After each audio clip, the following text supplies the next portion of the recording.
This is just a another quick project update. So I've got another version of the board, and I've put the antenna is now inside, so the card is flush. Obviously that probably comes at the expense of some reception.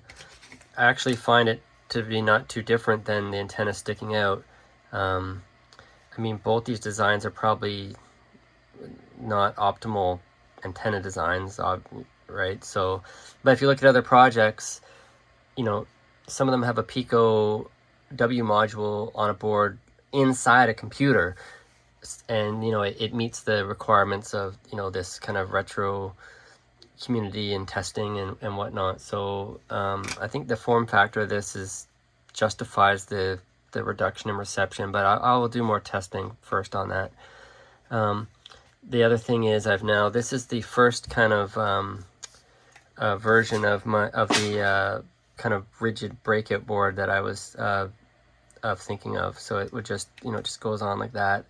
So it's got it has a headphone jack, 3.5mm headphone jack. It's got a USB-C jack. The USB-C can either be used for programming, or you could use an on-the-go cable and then hook up joysticks and mice and whatever.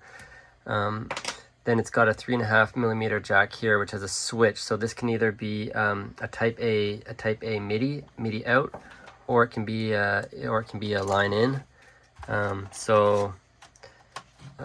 Let's stick a micro SD card in there.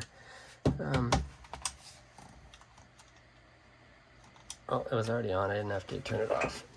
We'll just boot. So and then that's the rigid dongle, and also has it has this port is I2C or quick, so it's got an I2C and 5 volts, sorry, 3.3 volts, which comes from the board. And then it has the debug connector for the Pico, and then this is a UART or an I2C. I use it as a UART. So I hooked this up to a Pico probe, and then this is how I use for programming and debugging stuff.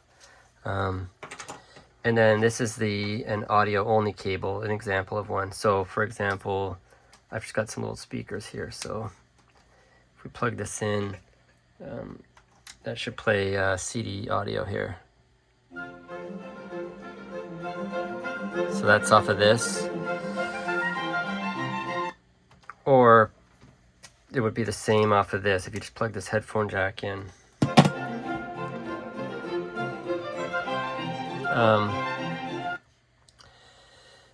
And then if we go to let's see here, games, DOS mid,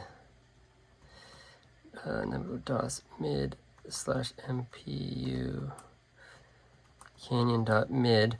So this is going to be this is the onboard MIDI, which comes from the Dream chip.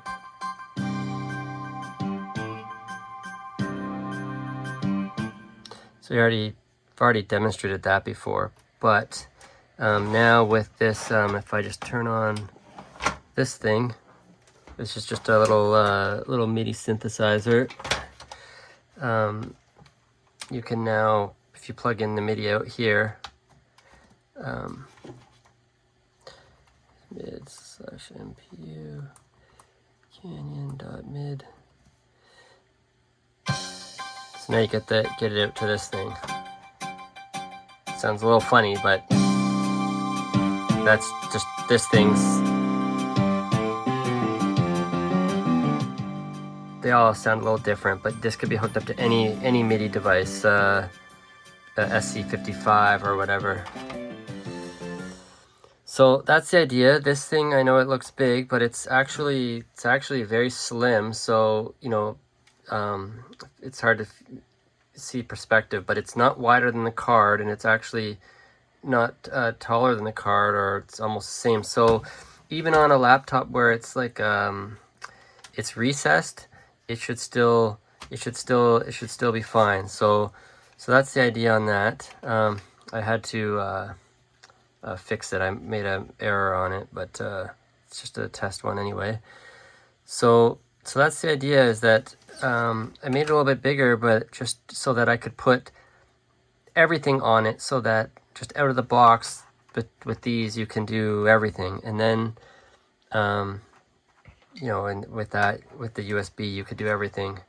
And then you could make cables, or I'm gonna send it a little questionnaire and see if you know, what cables people would want. And then I still don't have samples, but I made this myself. So I mean, I just bought the connector from DigiKey, and I just bought this pre-made 3.5 millimeter cable from Amazon, and just soldered it in. So, you know, it would be very easy to make another one of these that was the USB cable, or you could just make one that went directly to MIDI if you wanted. So everyone wants to do such different things. It's hard to figure out what to make. So, you know, all these connectors are just stock things. So, you know, this board, again, this covers everything. So out of the box, you'll be able to do everything with the card, and it's I mean, it looks big beside a PC 110, but it's not that big. Yeah, that's it. That's just a quick update for now. I just continue to work on it, and I'll have some more updates this week on the software side of things. And any questions or any preferences or any issues you have with any of this, you know, please message me soon. You know, I still have time to make some changes. Like I'm you know, some people have asked about the an external antenna connector, you know, and I've been looking at it, and I don't know that I want to do it, but I may be able to put a second footprint on here so people don't want to change it. I'll also, on the final order page, I'll probably have an option. If you don't want the top cover glued on, I may leave it off. Like, as long as the bottom cover is glued on, the whole card has it's stable, it's rigid, and it's stable. So if you at all plan to like tinker with the interior of it or whatever, that might be best then, because once this is on, it's a bit of a hassle to get them off. You can do it, but it's just as you can see, I got a couple more things to work on here. But that's it. That's it for this short 8-minute update. Thank you.